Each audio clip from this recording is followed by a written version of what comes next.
Армянские воины праздновали победу на улицах Шуши, когда азербайджанцы попытались нанести контрудар. Размик Манукян был в числе тех воинов, кто у села Зарислу сдержал натиск врага. Մտածել են թշնամիները, որ մենք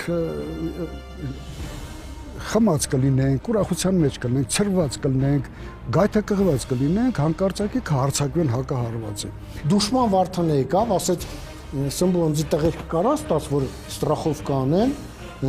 մենք մինապատ ենք ճամփել։ Իջանք, հենց մինապատես ճամփեկը, հենց մինապատեց, որ երբ որ տրակես տեխնիկան, հաջորդը չի կարող անցնել։ Եթե դուշման վարդան է, այդ մինաները չդներ, այդ 37 հատ տանկ ու բեմբեն, այդ հալուեր լծվեին Շուշի, ու մենք չէինք կարող ասենք, պատմությունը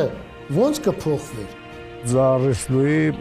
այդ գիծը պահեցինք, ամբողջ օրը թուրքերի հակահարձակումը պահեցինք եւ ազատվավ Լաչինի այդ միջանցքը։